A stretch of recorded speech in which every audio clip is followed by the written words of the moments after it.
Hello dear friends, आप सभी को टीएसएन टेक्नोलॉजी में स्वागत है। तो आज हम लेके आए हैं वेल्डर का 15 क्वेश्चन लेके आए हैं 50 क्वेश्चन लेके आए हैं जो कि बहुत ही इम्पोर्टेंट है।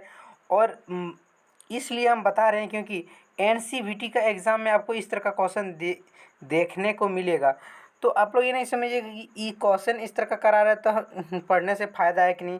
तो एक बार जरूर हम बताना चाहेंगे कि जितना भी हम क्वेश्चन करवा रहे हैं उतना क्वेश्चन आप अगर यदि करके गए एग्ज़ाम में तो 100 का 100% है कि आपका एग्ज़ाम में एक भी क्वेश्चन वेल्डर का और फिटर का और प्लम्बर का नहीं छूटने वाला है, इतना गारंटी देते हैं। तो चलिए वीडियो शुरू करने से पहले जो जो मेरे चैनल पर नए हैं सब्सक्राइब कीजिए, लाइक कीजिए और कमेंट करना ना भूलिएगा।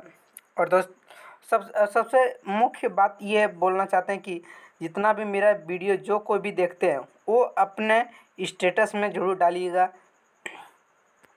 चलिए चलते हैं और शुरू करते हैं वीडियो को और पहला क्वेश्चन स्टार्ट करते हैं। पहला क्वेश्चन क्या है देखते हैं, बने रहिए मेरे वीडियो पर। चलिए अब चलते हैं, वीडियो स्टार्ट करते हैं। वीडियो स्टार्ट देखिए, क्वेश्चन तो आ गया लेकिन हम जब भी लगाएंगे 2 क्वेश्चन अब लगाएंगे, तो देख लीजिएगा, कोई दिक्कत नहीं होगा आपको।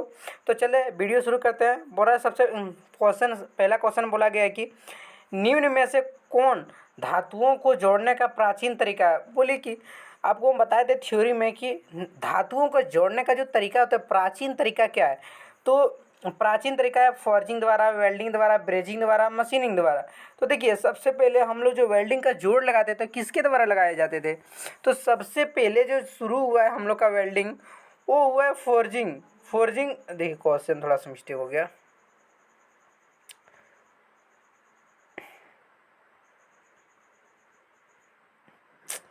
थोड़ा सा देखिए क्वेश्चन दिक्कत होगी। क्वेश्चन को थोड़ा देखिए छोटा कर देते हैं तब दिखने में अच्छा लगेगा।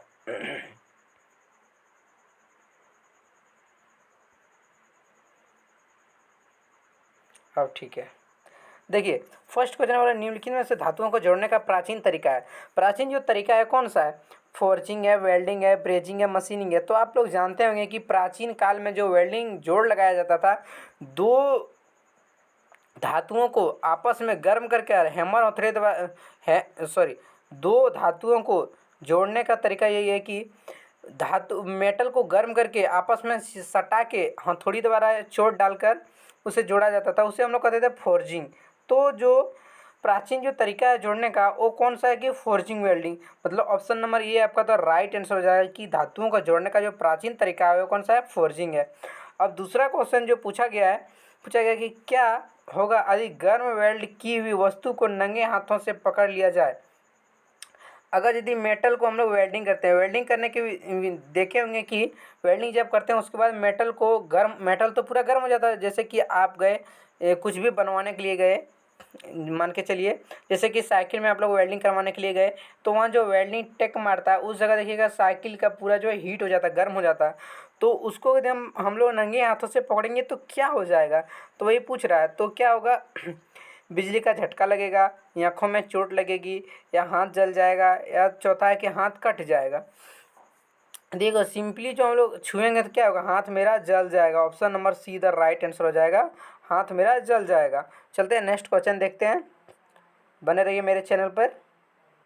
देखिए फ्रेंड, जितने भी क्वेश्चन लाए हैं हम ना, मेरे पास मोबाइल है, इस कारण से हम खुद से क्वेश्चन थोड़ा दिक्कत होता है, इसलिए हम मुख्य मुख्य क्वेश्चन खींच के हम डाल देते हैं, क्वेश्चन ले आते हैं हम बना के।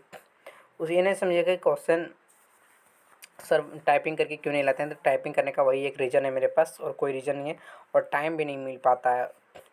चलिए तीसरा क्वेश्चन बोला है कि दिए गए चित्र में एक्स अंकित भाग का नाम बता। देखिए ये आपका वेरी वेरी इंपॉर्टेंट क्वेश्चन है, वीवीआई क्वेश्चन आपका यही है, वीवीआई क्वेश्चन आपका यही हो गया। देखिए ई क्वेश्चन का आप लोग जरूर कर लीजिएगा। और एक्स में अंकित का नाम बताए। इस जो एक्स का अंकित का नाम जो देख रहे हैं मेन, इस तरह देखें कि पकड़ा हुआ नोजल वाला पाइप, पहना हुआ है माथा में हेलमेट लगाया हुआ है, गॉगल्स लगाया हुआ है, एप्रोन है। तो जो पहना हुआ वो क्या चीज़ है, वो कौन सी है। वो यहाँ दिया हुआ ऑप्शन में चश्मा है, या चमड़े का जूता है, या अग्निरोधी कपड़े है, या चमड़े का एप्रोन है। तो आपका जो एक्स का मान दर्शा रहा है वो चमड़े का एप्रोन दर्शा रहा है। हम लोग वेल्डिंग करने शुरू करने से पहले देखिए वेल्डिंग जब भी शुरू करते हैं आप लोग वर्कशॉप गएंगे तो वहाँ शुरू करने से पहले आपको लेदर का एप्रॉन पहनाया जाता है, क्योंकि वहाँ से जो स्पेटर निकलता है उससे मतलब जले ना या तो आग लग जाए, उससे आपको जल्दी से पकड़े ना, इसलिए चमड़े का एप्रॉन पहनाया जाता है। चलिए नेक्स्ट क्वेश्चन देखते हैं। ये चौथा क्वेश्चन में बोला गया है टी जोड़ के दो चादरों के बीच 90 डिग्री का कोण की जांच चेक करने के लिए कौन सा सामग्री का प्रयोग करते हैं। जो 90 डिग्री का कोण क्या चेक करने के लिए हम लोग करते हैं, समतल को चेक करने करते हैं, तो उसका नाम क्या है, उस चीज़ का नाम क्या है, समतल को चेक करने के लिए तो उसका नाम क्या है, ट्राई स्क्वायर, वेल्ड गेज या स्टील रूल या प्रोटेक्टर। तो जो हम लोग 90 डिग्री का कोण चेक करने के लिए प्रयोग करते हैं, ट्राई स्क्वायर का प्रयोग करते हैं। किसका प्रयोग करते हैं, ट्राई स्क्वायर का प्रयोग करते हैं। आप लोग अब बता देंगे कि 90 डिग्री का समतल कोण चेक करने के लिए किसका प्रयोग करते हैं, तो ट्राई स्क्वायर का। या 90 डिग्री को कोण चेक करने के लिए किसका प्रयोग करते हैं, तो ट्राई स्क्वायर का। ट्राई स्क्वायर किसका बना था, तो स्टेनलेस स्टील का बना हुआ था। चलिए अब देखते हैं नेक्स्ट क्वेश्चन। इस क्वेश्चन को देखिए, पांचवा क्वेश्चन बोला जो गया है, पांचवा क्वेश्चन में बोला है कि दिए गए चित्र में x को अंकित कीजिए। ये भी आपका वेरी वेरी इंपॉर्टेंट क्वेश्चन है, पीवीआई है, इसको भी कर लीजिएगा। बोला गया कि दिए गए x को अंकित का उपकरण का नाम बताओ। उसमें बताए थे x का अंकित का नाम, इसमें भी बताइए। ब्लो पाइप है, कुंजी है, या स्पार्क लाइटर है, हैंड पीस है। जो देखिए जो उपकरण है, तो उसका उपकरण का नाम क्या आप लोग जानते होंगे, तो ब्लो पाइप है, कुंजी है, या स्पार्क लाइटर है, हैंड पीस है। तो इसका जो नाम है वो क्या है, स्पार्क लाइटर है। ऑप्शन नंबर सी हो जाएगा। देखिए थोड़ा सा इसमें पेन का टिक लगा हुआ, क्योंकि पहले जो हम क्वेश्चन किए वो सब में टिक लगा दे, बुक में ही लगा दिए थे, ये उस टाइम हम क्वेश्चन कर रहे थे, मिस्टेक हो गया। अगला अच्छा 2-4 क्वेश्चन इस तरह और मिलेगा, उसके बाद नहीं मिलेगा। चलिए नेक्स्ट क्वेश्चन देखते हैं। देखिए फ्रेंड, इसमें पूरा एक पेज ही को हम उठा के ले आए हैं, उतना टाइम नहीं था काट पाने का। चलिए कोई बात नहीं है, आप लोग देखिएगा, क्योंकि क्वेश्चन बहुत ही अच्छा है। बोला कि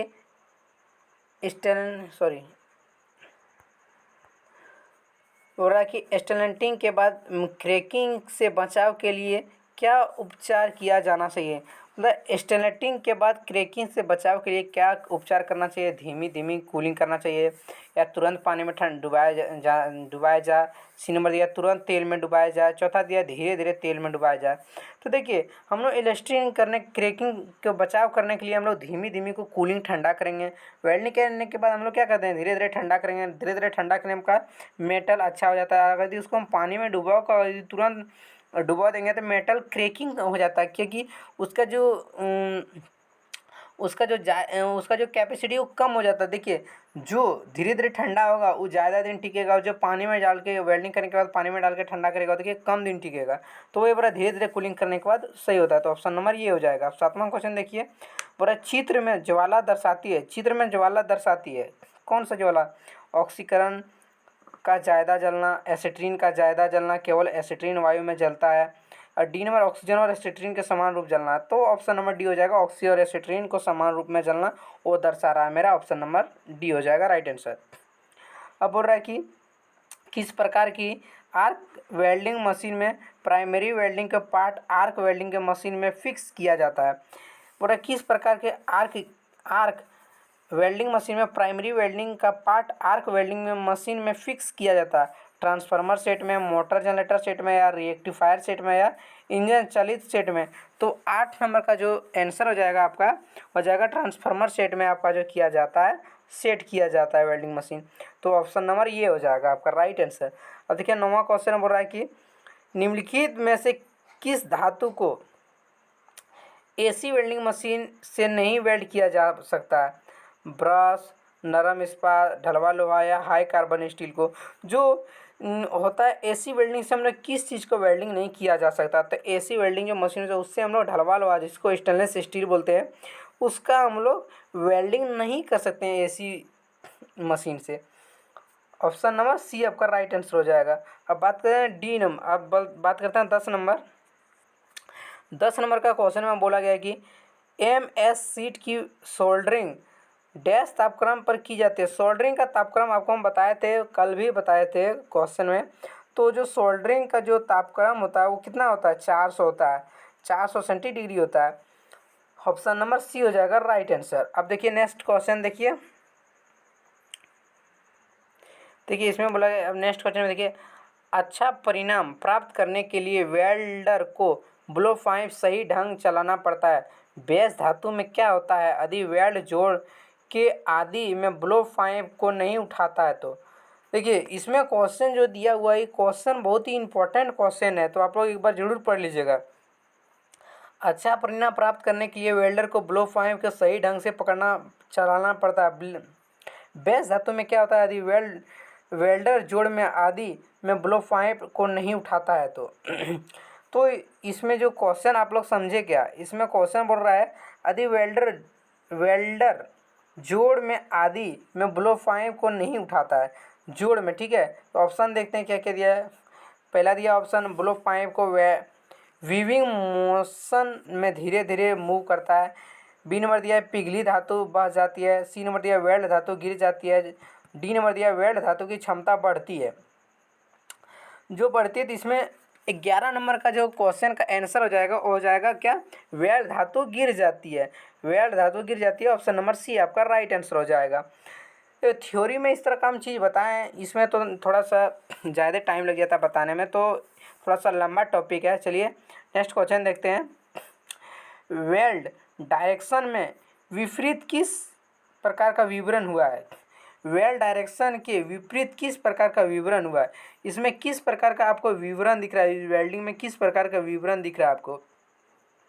कोणीय विवरण, अनुदैर्ध्य विवरण, जोड़ तैयार होना और सेट होना। डी नंबर ट्रांसफार्मर विवरण। तो ये अनुदैर्ध्य विवरण कर रहा है। इस तरह का देखिए क्वेश्चन आपका बहुत ही इंपॉर्टेंट है क्वेश्चन, ये भी कर लीजिएगा नोट। इस तरह का विवरण क्या विवरण करता है? तो अनुदैर्ध्य विवरण करता है। ऑप्शन नंबर बी हो जाएगा राइट आंसर। अब नेक्स्ट क्वेश्चन देखते हैं। अब देखिए धातु का वह गुण जिसमें वह तार के रूप में खींचा जा सकता है। धातु का वह गुण जो तार के रूप में खींचा जा सकता है। जो धातु है, धातु को हम कैसे खींच सकते हैं? हम लोग तार को खींचते हैं ना, उसी का बात कर रहा है। तो किस तरह खींच सकते हैं? डक्लेटी के अनुसार हम लोग खींच सकते हैं। ऑप्शन नंबर ये आपका राइट आंसर हो जाएगा। ऑप्शन नंबर ए डक्लेटी के रूप में हम लोग खींच सकते हैं। बड़ा वेल्ड किए हुए जॉब में अवशिष्ट प्रतिबल होगा तो वह डैश होगा। वेल्ड किए हुए जॉब में अवशिष्ट प्रतिबल होगा तो डैश होगा। क्या होगा? वेल्ड की कठोरता की वृद्धि करेगा, वेल्ड की तन्यता की कमी करेगा, या जॉब भार पड़ेगा तो जोड़ क्रैक हो जाएगा, या चौथा दिया वेल्ड किए हुए जोड़ की जीवन बढ़ेगा। तो इसका जो होगा क्या होगा? जॉब, ऑप्शन नंबर सी हो जाएगा, जब भार पड़ेगा तो जॉब क्रैक हो जाएगा। ऑप्शन नंबर हो जाएगा सी 14 का। अब 15 का दिया हुआ है कि 0.4% से 0.6% कार्बन वाले प्लेन कार्बन स्टील को वर्गीकृत किया जाता है डैश। लो कार्बन स्टील के रूप में, बी नंबर दिया मीडियम कार्बन स्टील के रूप में, सी नंबर दिया हाई कार्बन स्टील के रूप में, डी नंबर दिया स्टेनलेस स्टील के रूप में। तो 15 का जो राइट आंसर हो जाएगा वो होगा option number B, the right answer हो जाएगा मीडियम कार्बन स्टील के रूप में। अब 16 नंबर देखिए, एसिट्रीन का रासायनिक सूत्र क्या होता है? एसिट्रीन का होता है क्या रासायनिक सूत्र? C2H2 होता है, आप लोग जानते ही होंगे। बोल रहा है 17वां क्वेश्चन, लो इनपुट इलेक्ट्रोड का प्रयोग करके टूटे हुए ढलवा लोहे के पार्ट्स को मरम्मत करने के उपरांत किस प्रकार का ऊष्मा शोधन की आवश्यकता होती है? टूटे हुए ढलवा को पार्ट्स को मरम्मत करने के लिए किसकी आवश्यकता होता है? एलाइनिंग की होती है, एलाइनिंग की। ऑप्शन नंबर बी हो जाएगी एलाइनिंग। अब देखते हैं नेक्स्ट क्वेश्चन। इस क्वेश्चन में बोला है कि ढलवा लोहे के ब्रोंज वेल्डिंग के लिए सिंगल भी बट जोड़ विवल कोण क्या होता है? जो ढलवा लोहे के ब्रोंज वेल्डिंग के लिए सिंगल भी बट जोड़ क्या होता है? 40 डिग्री, 50 डिग्री, 60 डिग्री या 90 डिग्री। तो इसका कोण कितना होता है? 18 नंबर का डी नंबर आंसर होगा। 90 डिग्री का भी बट जोड़ का कौन होता है? ऑप्शन नंबर डी हो जाएगा राइट आंसर। अब डी ए मैनिफोल्ड सिस्टम के लिए किस प्रकार के पाइपों का प्रयोग किया जाता है? Manifold system, D A manifold system में किस तरह का पाइपों का प्रयोग किया जाता है? तो किसका कितना? कॉपर पाइप, स्टेनलेस पाइप, या ब्रॉस पाइप, या एल्युमिनियम पाइप। तो देखिए मैनिफोल्ड सिस्टम में स्टेनलेस पाइप का प्रयोग किया जाता है। ऑप्शन नंबर बी आपका राइट आंसर हो जाएगा। अब देखिए 20वां क्वेश्चन बोला गया है कि निम्न चित्र में दर्शाए गए गैस कटिंग निर्देशक का उपयोगी होता है। निर्देशक का उपयोगी होता है। गैस कटिंग जो दर्शाई गई है ये किसका उपयोगी होता है? चित्र में जो दर्शाया गया है स्ट्रेट लाइन गैस कटिंग के लिए, वेवल कटिंग के लिए, आर्क कटिंग के लिए, गोलीय कटिंग के लिए। तो ये जो दर्शाया गया है ये कैसा गया स्ट्रेट लाइन गैस कटिंग के लिए। जो दर्शा रहा है स्ट्रेट लाइन का दर्शा, सीधा लाइन को दर्शा रहा है। तो ऑप्शन नंबर ये आपका राइट आंसर हो जाता है। नेक्स्ट क्वेश्चन देखते हैं। तो मेरे वीडियो पर जो जो बने रहिए मेरे वीडियो पर, सब्सक्राइब कीजिए, लाइक कीजिए और कमेंट करना ना भूलिएगा। चलते हैं नेक्स्ट क्वेश्चन देखिए। 21वां क्वेश्चन देखिए, चित्र में दर्शाए गए निम्न गैस कटिंग मशीन का प्रयोग किया जाता है। किसका प्रयोग किया जाता है? केवल छोटे गोले कटिंग के लिए, केवल वीवल कटिंग के लिए, तीसरा दिया केवल प्रोफाइल कटिंग के लिए, चौथा दिया स्ट्रेट लाइन, वेवल, सर्किल, दीर्घवृत्त और वर्गाकार कटिंग के लिए।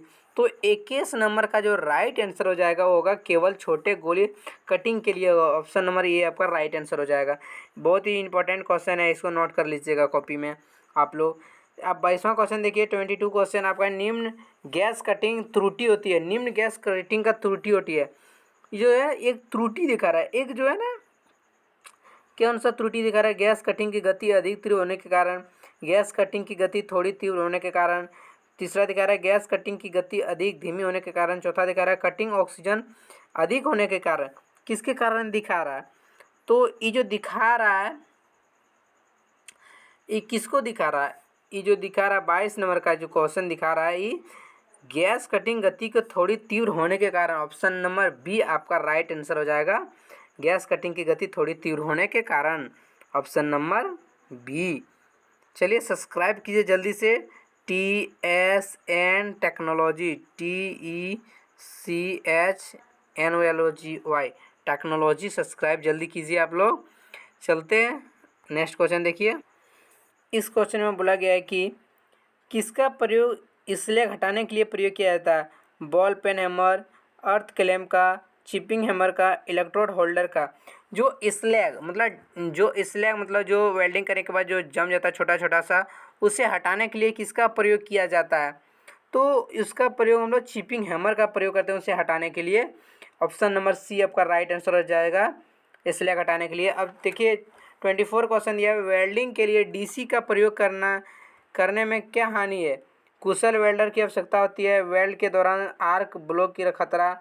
सी नंबर दिया है वेल्डिंग की उच्चतम स्पीड संभव नहीं है। चौथा दिया अधिक व्यास के इलेक्ट्रोड का प्रयोग नहीं किया जा सकता है। तो 24 नंबर का जो राइट आंसर हो जाएगा वेल्डिंग के दौरान आर्क ब्लॉक का खतरा, ऑप्शन नंबर बी। तीसरा देखिए 25 क्वेश्चन, यदि 3 mm मोटी चादर को वेल्डिंग के लिए 2 नंबर नोजल का प्रयोग होता है तो क्या त्रुटि उत्पन्न होगी? बोले क्या त्रुटि उत्पन्न होगी? अंडरकट, बर्न थ्रू, पोरोसिटी, व्यापित का अभाव। तो इसमें किसका अभाव होगा? तो इसमें ऑप्शन नंबर डी होगा, व्यापित का अभाव। Option number D right answer हो जाएगा। और नरम इस्पात की चादर को ब्रेजिंग के लिए उपयुक्त फ्लक्स का नाम बताइए। ब्रेजिंग करने के लिए उपयुक्त फ्लक्स कौन सा होता है? बोरैक्स होता है। ऑप्शन नंबर डी आपका राइट आंसर हो जाएगा 26 का। अब नेक्स्ट क्वेश्चन देखिए। इस क्वेश्चन के देखिए, इस क्वेश्चन में बोला सोल्डरिंग आयरन कॉपर का बना होता है। सोल्डरिंग आयरन कॉपर का बना होता है क्योंकि यह डैश होता है। क्या होता है? ए नंबर ऑप्शन देखते हैं, भारी होता है।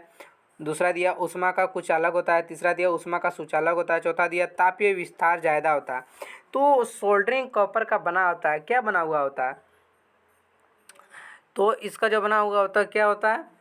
ऊष्मा का सुचालक बना हुआ। तो सोल्डरिंग आयरन का कॉपर बना होता है जो ऊष्मा का सुचालक बना होता है। ऑप्शन नंबर सी आपका राइट आंसर हो जाएगा। अब देखिए नेक्स्ट क्वेश्चन बोल रहा है कि गैस वेल्डिंग के नोजल का चयन करते समय किस कारक पर ध्यान दिया जाता है? फ्लक्स गलनांक पर, बेस धातु की मोटाई पर, फिलर धातु की मोटाई पर, ज्वाला का तापमान सेट किया जाना चाहिए। जो ऊष्मा का जो कटिंग जो वेल्डिंग है गैस कटिंग का वो उसके बेस मतलब मोटाई के बेस धातु के मोटाई पर मतलब मेटल के मोटाई पर आधारित करता है कि किस तरह का हमें नोजल का चयन करना चाहिए। नेक्स्ट क्वेश्चन मतलब है बैक फायर का प्रमुख कारण है। क्या प्रमुख कारण है? गैस दाब कम होना, दूसरा दिया नोजल आकार बड़ा होना, तीसरा दिया नोजल आकार छोटा होना, चौथा दिया नोजल का ठीक से टाइट ना होना। तो इसका जो राइट आंसर ऑप्शन नंबर ये हो जाएगा, गैस दाब का कम होने के कारण हम लोग फायर का प्रमुख कारण होता है ऑप्शन नंबर ये। उसके बाद देखिए नेक्स्ट क्वेश्चन बोला गया है कि लो कार्बन स्टील में मौजूद कार्बन का प्रतिशत होता है, कितना होता है प्रतिशत? 0.05 से 0.1%, दूसरा दिया 0.15 माइनस 0.3%, तीसरा दिया 0.5 से लेकर 0.8%, चौथा दिया 0.8 से लेकर 1.4% तक। तो 30 नंबर का जो राइट आंसर हो जाएगा हो जाएगा 15 से 0.15 से लेकर 0.3%। ऑप्शन नंबर सी आपका राइट आंसर हो जाएगा। मिलते हैं नेक्स्ट वीडियो में, इतने के लिए धन्यवाद। कल आपका थ्योरी स्टार्ट करने जा रहे हैं। चलिए मिलते हैं नेक्स्ट वीडियो में, इतने के लिए धन्यवाद। Good night, see you.